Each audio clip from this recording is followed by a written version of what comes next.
will now proceed to the second keynote speech today, and the second keynote speech actually features two speakers, Mr. Edmon Chung and Dr. Kenny Huang. In this session, ccTLD, TWNIC and gTLD-gTLD will share the TWNIC-DotAsia Trusted Notifier Framework, which was established in March last year.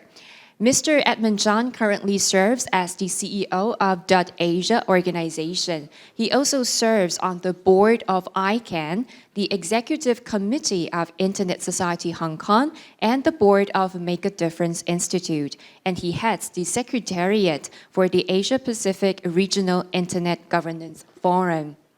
He is a social innovator and an entrepreneur. He is actually the inventor of patents of IDN and email address technologies and has served on many global IDN-related technology and policy groups. Dr. Kenny Huang is the chairman and CEO of TWNIC and has been a leading figure in the internet communities in Asia. He has taken up roles in many internet technology and policy organizations, including Executive Council of APNIC and addressing supporting organization Address Council. Dr. Huang is currently chairing a working group to recommend a policy for the selection or deselection of IDN ccTLD, commonly termed as CCPDP4. He is also the co-chair of the Chinese Generation Panel. So without further ado, I would like to invite our two keynote speakers to please join us on stage. Let's put our hands together to welcome Mr. Edmon Chung and Dr. Kenny Huang. Good morning, everyone.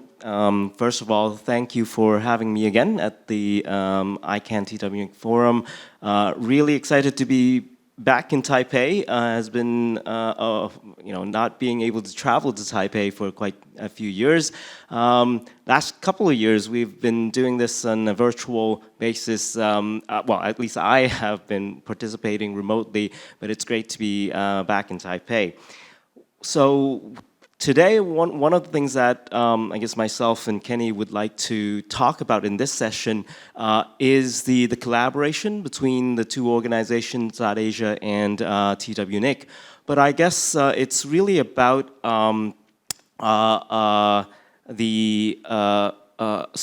addressing cybersecurity issues and addressing it in a collaborative way. I guess one of the most important things, I think, keynote speaker and Audrey earlier and Paul all emphasized the importance of collaboration. The whole spirit of the internet is really built around this open collaboration, and I think this is at least one of the things that hopefully by the end of my short presentation is one of the themes that I want to bring out. But first of all, one of the things that is key is that obviously we know that cybercrime is increasing. It is growing, but that doesn't mean that nothing can be done, and also it also doesn't mean that certain areas cybercrime is not being mitigated against, and we have gained some success. One of the things that I guess from the DNS community or the ICANN community, I think it's important to emphasize that there is a much wider set of cyber abuses, and then there is DNS abuse. DNS abuse is a subset of the larger, cyber abuses and cybersecurity issues, and then also there is an even smaller subset that is appropriate for top-level domain registries like .asia, like .tw to actually address. Because taking action from the registry side is actually what we like to call a very, very blunt instrument. Because once you take down one domain, the entire domain gets taken down. Think about if they take down Zoom.us, nobody can use Zoom. It's a very blunt instrument. So if there's some abuse in a domain that is otherwise utilized for many other things, sometimes it's not appropriate actually for registries, domain registries, to actually take action. The other thing that I want to emphasize is that not all action and not all abuses that registries address are actually DNS abuse. There is other things, rights protection. There are other abuses that registries address that are not actually DNS abuse, because DNS abuse, really have a much more technical definition that should be appropriate. So, and then of course there is a section where there is DNS abuse, and the registries and registrars in the ICANN community is actively addressing. And among this, one of the important things, I guess, is to really note that there are, when we talk about DNS abuse, as the graph earlier shows, there are abuses that are within ICANN's remit or within the registries and registrars to take action, but there are actually a lot more abuse, including DNS abuse, in other parts of the infrastructure, other parts of the internet that needs to be addressed. So, but that said, registries and registrars have all the responsibilities to actually take action for the parts that they are appropriate to take. And and an important aspect is the definition and what registries and registrars are actually looking at. And these are the 5: phishing, malware, botnets, farming, and spam as a vector of delivering the above 4.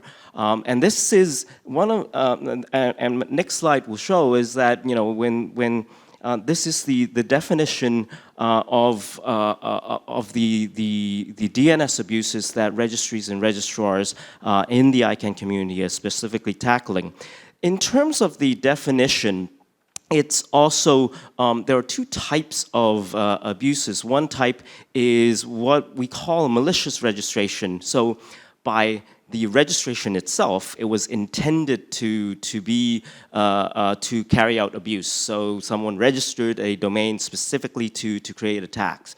The other types of abuse, which is, again, harder, are compromised registrations. It's domain registered, maybe a small business, maybe a website that is set up, but the registration is abused.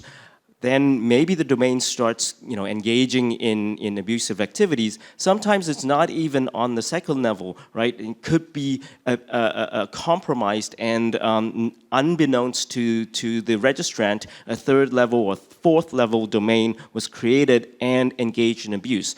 Those are much trickier. As I mentioned, those may not be appropriate for registries and registrars to take direct action, and we'll have to, again, come back to my theme today, collaborate with other actors in the wider internet community to address. But what I did want to also highlight is that when we scope this out, when we start measuring, when we start working together towards a common understanding of what DNS abuse is, what can be seen in the ICANN community is also that DNS abuse, as defined, is dropping a little bit in the last few years. Not to say that it won't come back. So we cannot be. We must continue to be diligent. But what some of the statistics does show is that when we work together with a common framework towards addressing these issues, it can improve. And abusers would. Obviously, they will try new things, and we'll have to work together again. So it's not like this is going to be falling forever, and we have nothing to do. But I want to emphasize that it does show that when we work together, things can work.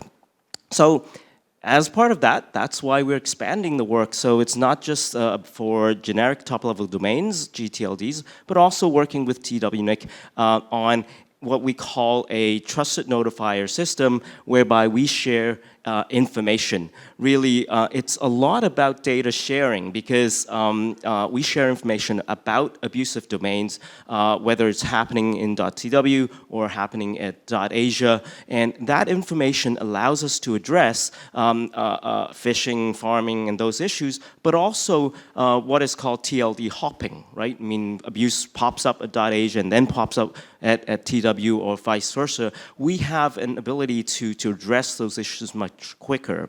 And this is what the collaboration is about. And at DotAsia, we really hope that this could extend further, into other ccTLDs around the region. And DotAsia ourselves is actually organized as a collaboration between ccTLDs around the region as well. And we hope that this is the beginning of a much wider network of collaboration that would address DNS abuse.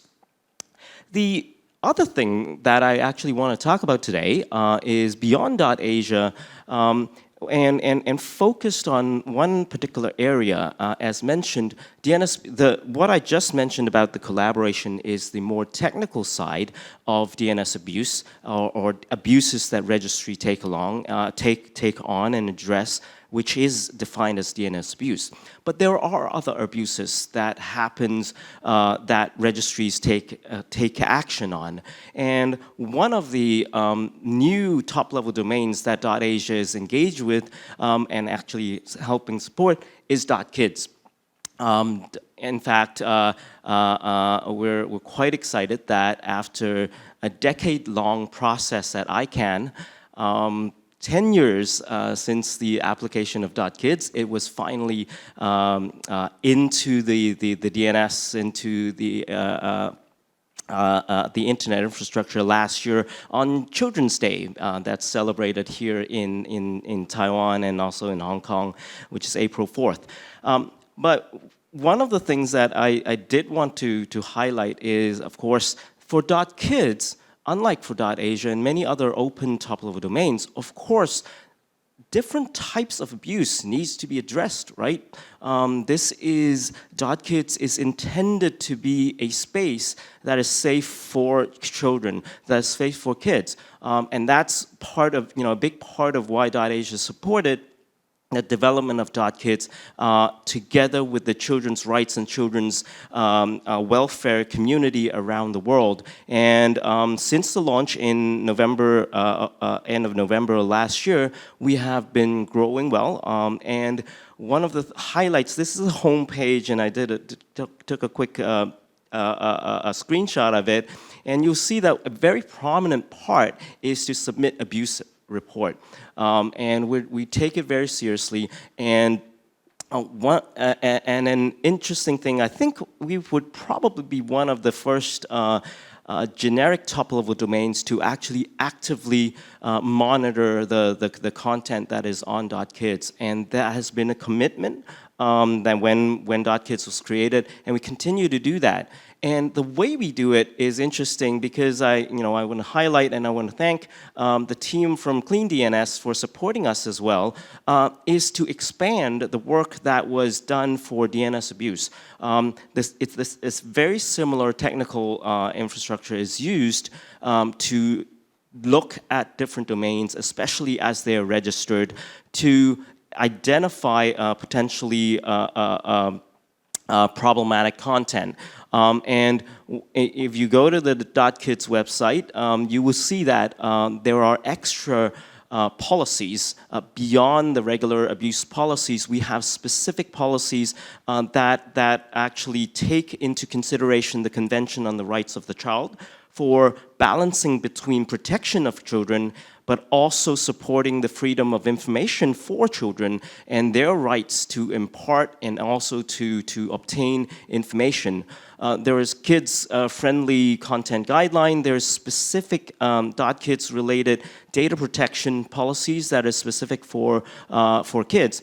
And this is, and what we have done is also a process to allow reporting of abuses directly on the website, and not only for DNS abuse but also for abusive content. And what do we mean by that? I think the best way to think about it is, when you go to the movies, you probably have seen this rated R movies or restricted content. That's what we're talking about. For .kids, restricted content is not allowed to be provided on .kids domain names.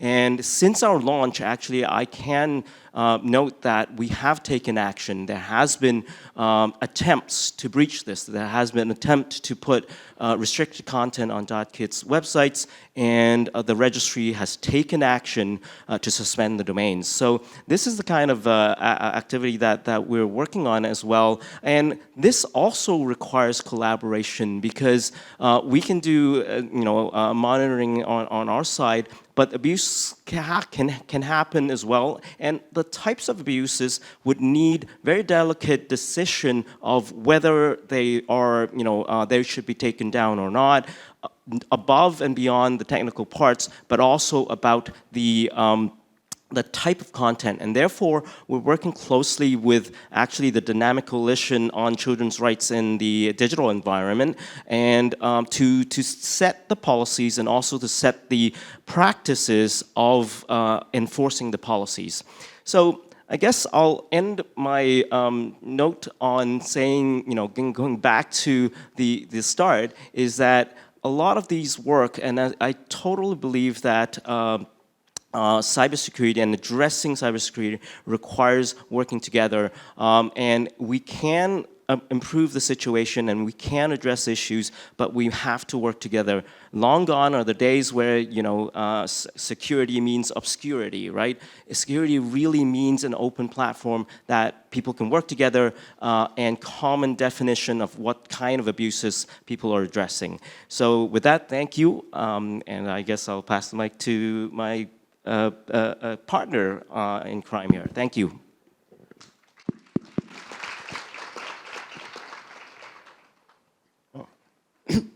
Thank you, Edmon, and good morning, everyone. It's great to see we have new GTLD called .kits. And if you are happy with some content that would be less abusive content, you can go to register.kits. Anyway, okay, it's my honor to be here and share my experience working with the DotAsia regarding to how we establish cybersecurity, how we improve the cybersecurity in terms of mutual collaboration, not only including the TWNIC and DotAsia. Also, we have some partner as well. So let me quickly introduce. I think that's a very basic introduction that probably covers the entire internet governance regime, especially talking about the DNS architecture. When we're talking about DNS architecture, we're starting from the root. Basically, the root assigned the GTLD or ccTLD to the top-level domain. And for example, like the TW is one of the ccTLD operator. And then we rededicate the domain name to, for example, like .com, and rededicate to domain name registrant. So that's a basic architecture for the global internet. So a lot of people talking about or keeping us as some similar questions. And the cybersecurity talking about anything different compared to cybersecurity that discussed outside this regime. But basically, I only can answer, we don't taking care of any company individual internal flow, and we don't take care of any specific product their vulnerability. That's something we are not good at. But we're taking care of the global internet. We make sure the global internet is stabilized enough. Or more specific, we're taking care of the Internet of Galaxies. So that's what I show the data first. So that would be internet from different lengths. So probably you can, on the left-hand side, you can see the IP address allocation in Taiwan. Taiwan is approximately, we have 35 million IP addresses allocated from APNIC, and we deploy the IP address to the entire Taiwan. Then we also eventually we discovered there are some global IP addresses also allocated by APNIC. But the owner is not from Taiwan. The owner is outside of Taiwan, but they deploy the IP address within Taiwan. So they occupy about 70 million. On the right-hand side, we constantly collect the abusive domain and abusive IP addresses. And that's a statistic we have. Basically, some normally abusive IP addresses, their life cycle is 2.6 days. So the life cycle for abusive domain name life cycle roughly is equivalent to 16.5 days. So you can quickly to identify if an abusive identifier, their life cycle is so short, how can you do the cyber investigation? How can you prevent the cyber crime? How can you do the mutual legal assistance treaty? Because like take time, take a lot of resource to do the investigation, data collection, evidence collection. And how can we deal with that kind of cyber threat? So that's another different lens, the cybercrime statistic. Left-hand side was reported by, we are the collector for the entire database, the data set. The data set published from CIB, I think this, forget the name, Critical Policy Department anyway, by MJIB and High Prosecutor Office as well, and also from the court. So accommodately, the abusive domain, illegal domain for .tw only is about 1.5% among the total illegal domain name, the source from different law enforcement agents. And so that means 98.5% cases are beyond our jurisdiction, is beyond the jurisdiction from Taiwan. So from right-hand side, totally that's the data collect from beginning of this year until 20 of May, 2 days ago, yes, 3 days ago. So total we have fraudulent domain name is accommodate around 10,000 domain names that have been discovered by the law enforcement agents. But basically, how many of them has been get a court order or injunction? Only 3 of them. So you can see only 0.03% of cases are ruling by the law. So the question will be returned to the flow. How are you dealing with the 99.97% illegal website? How can you deal with that with all your knowledge or your comprehension how to using existing legal tool? How can you dealing with that kind of massive cyber attack? So that's another case. The case happened in Sweden because Sweden law issued an injunction and they take down the pyrobate.se and the pyrobate.se. After 2 days, even the 2 domains were seized, and they quickly generate 6 domains expanded. On the right-hand side, the 6th domain definitely is outside beyond the jurisdiction of Sweden. So that's a basic cybercrime global operation. The crime, they basically can get business registration probably in some country, for example, like Panama or Virginia Island, and they can obtain the IP resource from for example, like Iran region or right region. But basically, the operator could be from Russia or could be from China or could be somewhere else. So for that kind of multi-tier architecture, it's very difficult to do the evidence collection because you require different resources from different regions in different countries. So what happened to internet jurisdiction? The internet, global internet, even the first traffic go to the root, they go to your outside your jurisdiction. So basically the content, the nature of internet is borderless internet, but the law is national law confined to territory limits. So there's no correlation between national law and of course, we have very limited international treaty, only very limited. So once we cannot identify from domain name or from IP to define their cyber attribution, not just like the jurisdiction, we have to identify who should be responsible for that kind of cyber attack. So no jurisdiction, no authority, no law enforcement. So I just quickly review current resolution from legal perspective, any legal tool you have. We have new MLAT, Mutual Legal Assistance Treaty, that was very slow, very complicated. And we have Budapest Convention, that's extremely slow, extremely complicated, and besides, not scalable, only dozens of countries who participate in the Budapest Convention. And talking about another way is a legal cooperation among different law enforcement agents, and could be lack of transparency because you know someone doesn't mean you know the institution for goods. And another weakness will be evidence admissibility because you collect the data from outside your jurisdiction. Whether the data can be considered to be valid evidence is still questionable. The third one will be conflict of law because in some area, in some economy, probably is illegal activity, but when you went to the other territory, probably less illegal. For example, like disinformation is totally legal in Taiwan for most of the case. So let's go back to how we can regulate that kind of behavior because I told you current legal tool, current legal exercise definitely doesn't work at all, at least so far. So let's go back to US car seat belt example. Initially, when 1968, US defined the National Highway Safety Bureau require all passengers have the car seat belt fastened. But a lot of people criticize that was totally invalid rule because that violated human rights. And because my fasten seatbelt has nothing to do with the public interest. It's my personal interest, nothing to do with a public affair.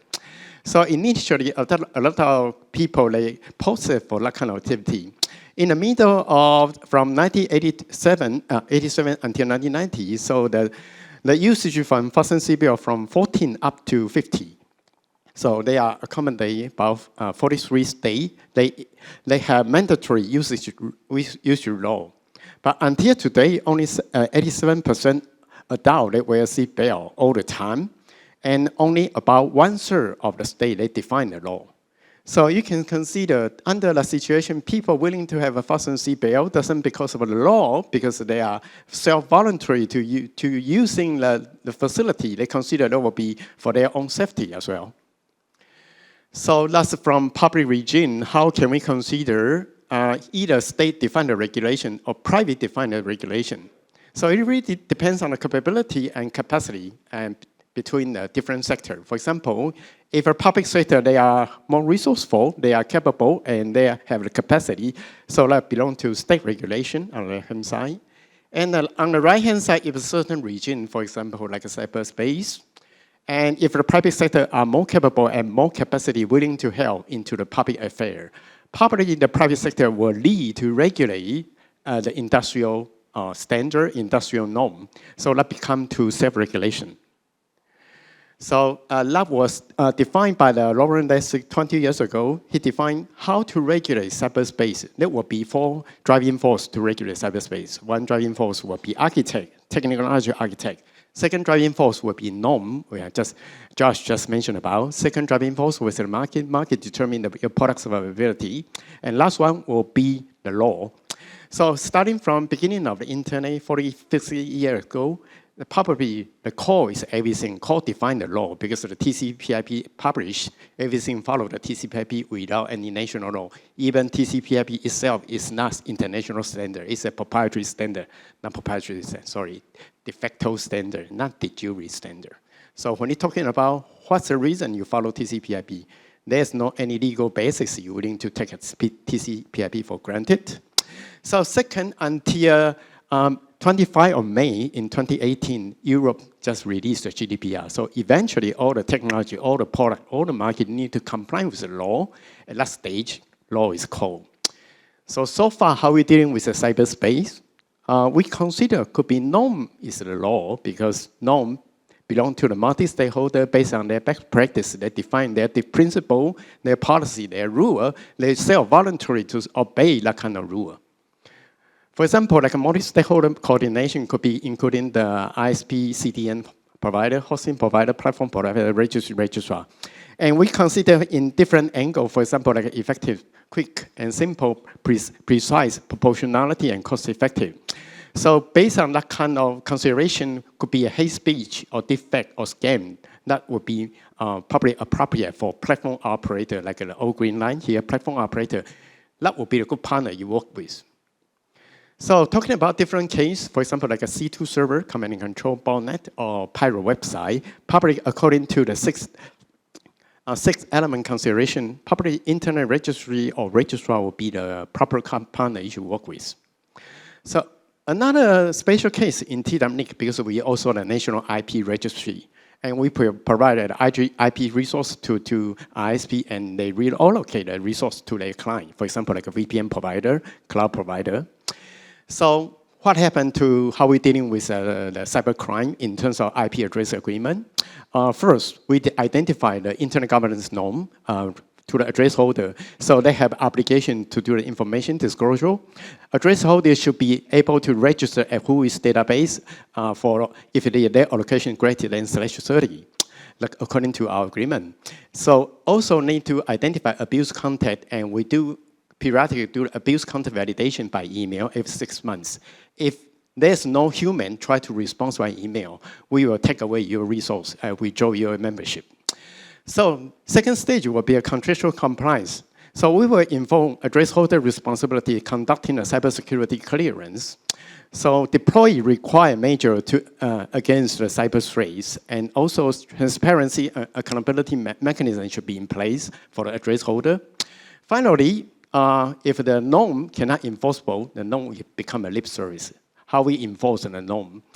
We do the QA methodology, quality assurance methodology. We release the official notice to the address holder and have asked them to have timely response. Otherwise, until the issue was resolved. So address holder need to respond if the address holder resource can be frozen if they fail to fulfill contractual obligation. So that's what we do in terms of cybersecurity, specific for IP address resources. So that's what we do also for the DNS operation. We do have DNS RP that working with the DNS resolver partner, and we self-volunteer to collaborate with the law if there's a court order from injunction or administration sanction, and we self-volunteer to follow the sanction and prohibit the access from illegal website. So that's the operation from TWNIC point of view. So Edmon already mentioned about how we co-work with DotAsia. We have a fast-track mechanism. Basically, we are, if any complaint goes through the trust notifier, for example, TWNIC is one of the trust notifier to DotAsia, and we will do the basic information check, and also through the, if we discover that really happened, we escalate the information to DotAsia. So DotAsia to be the intermediary, they will have launched the fast-track mechanism.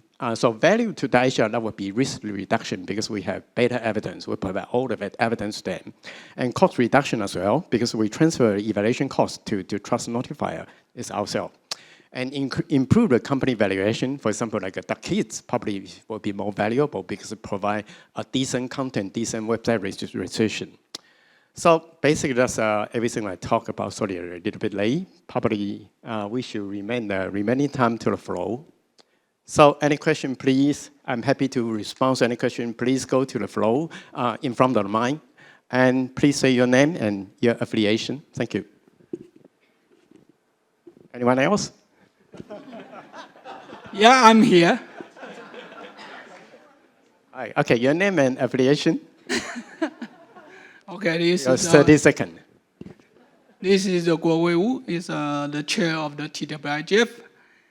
And first of all, it's a congratulations for your alignment and working on the domain name abuse.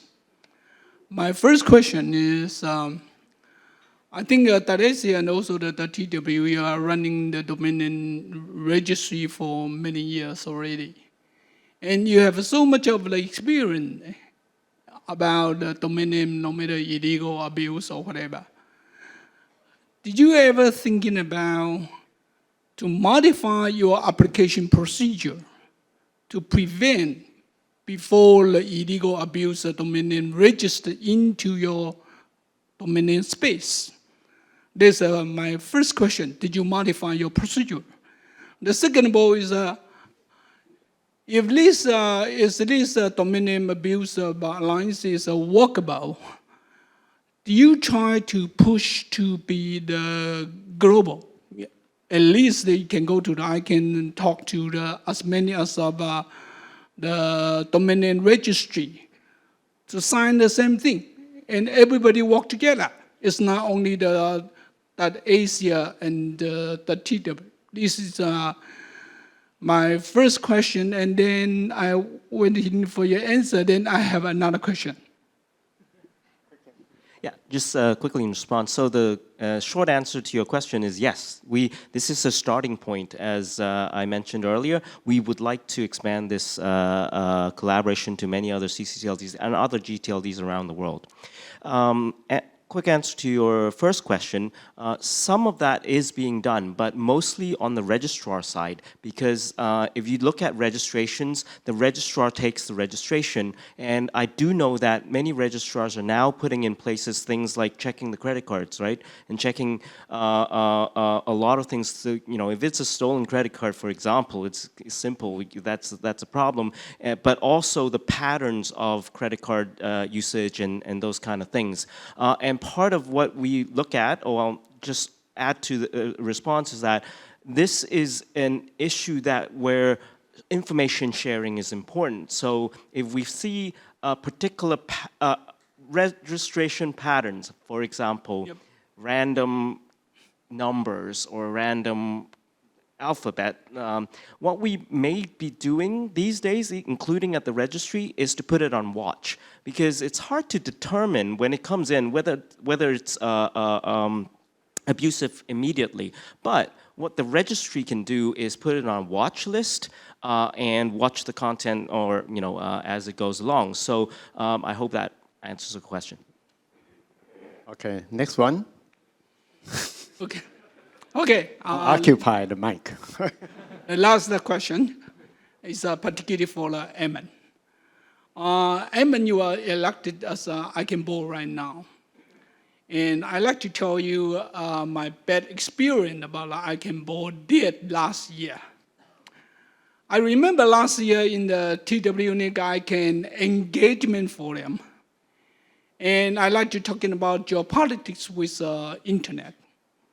And ICANN president and ICANN chairman warning me I cannot use in the geopolitics in my panel.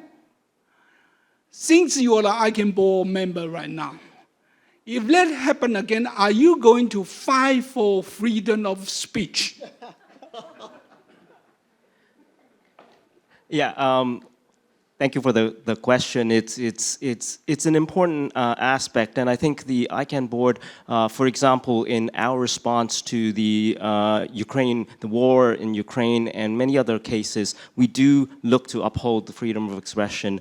I will take this back and further, but one additional thing is, would like to invite you to come to the Asia Pacific Regional IGF, which Paul mentioned. Please come and talk about those issues at the APR IGF as well. Yeah, I think it's very important for the ICANN to stand up, to fight for the threat, anybody to stop the freedom of the speech. It's terrible for the ICANN do that. Okay. Since I was a former ICANN board member, I knew that's terrible. That would be never can happen when I was there. Okay, thank you for your question. The next former ICANN board member, just next to you. I'm afraid the former director of the ICANN is occupying the capturing the microphone. My name is Akinori Maemura, TWNIC, and then thank you very much for the presentation. That's really, I expect very much about the Trusted Notifier program. Because it is hard, and I am concerned about the perceived lack of the crime prevention measures in the domain name registration, and then that's actually pointed out by the Japanese publishers, the industry, that they are thinking about the registration system of the GTLD is actually not addressing the crime. Then Trusted Notifier is one of the very good idea to identify the crime and then suppress the use of the use of the domain name for the crime purpose. So my question is, if every crime can be identified by the Trusted Notifier, and then that identified crime can be suppressed by the the registry and the registrar,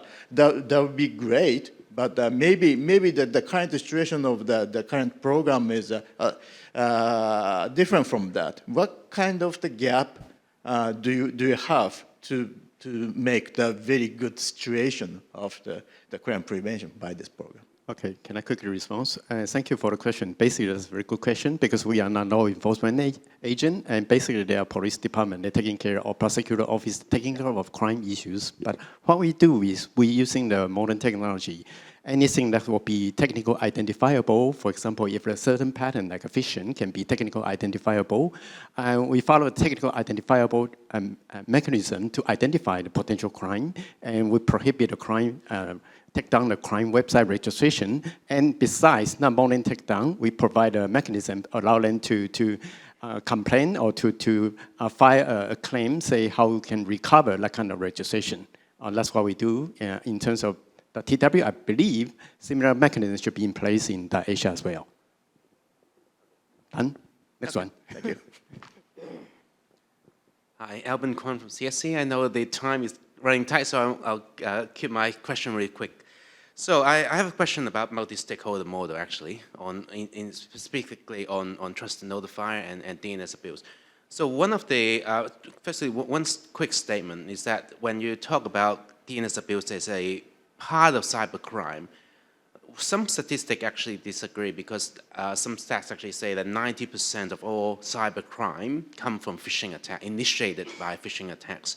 So it actually might be a much bigger issue. It's just that it's always been multiple type of attack, and phishing is part of it, and rather critical part of it as well. So, and this brings me to the question, because when we talk about multi-stakeholder model to address DNS abuse, as an example, I think one of the issues that we see is that businesses, organizations are not really involved in the conversation at the moment. And this actually caused a big argument in terms of the just the definition itself. Like the ICANN definition that we talk about, just last week in the inter meeting, the International Trademark Association meeting, they released another definition which is a lot broader than the ICANN definition. And if I presume something like and the problem is that, sorry, it's a long question, is end up, like assume, for example, sorry, if I have a registration like zo0m.com and put a phishing site there, but I disable the login function, it's not a phishing attack. So for brand owners, for IP holders, it is a DNS abuse. For a technical definition, it's not. So my question is really, sorry, how do we actually get these people involved? Because who are the stakeholders actually in this conversation, and how do we actually get all of them involved in the conversation? Okay, thank you. I forgot to have some commercial activity. Basically, TWNIC also signed a MOU with CSC as well, registrar, one of top tier registrar in ICANN. I think also we expanding our collaboration not only to registry, but also extend to the registrar as well. And to your question, probably Edmon already mentioned, I mentioned a little bit, to the abusive domain, basically we have very narrow definition because as I mentioned, we only identify for technical identifiable abusive behavior, and probably the real crime, probably more than that, probably have a more broader spectrum. But that requires not only technical tool, but also requires some legal tool and some sort of legal process as well. So it's hard for us to step into that area. And you also mentioned about we should engage more business stakeholders to participate. And yes, that's a good question. We also need to identify how to mobilize, to engage the business stakeholder as well, especially for trademark holder. Yeah, just quickly in response, as my graph showed earlier, I don't think we're resisting the definition of a wider DNS abuse, but there's a smaller subset that is appropriate for registries and registrars to take action, as you also know. So what I think the ICANN community has been doing in terms of definition is the part that is within ICANN's remit, and also within the part where it's appropriate for registries and registrars to actually act on.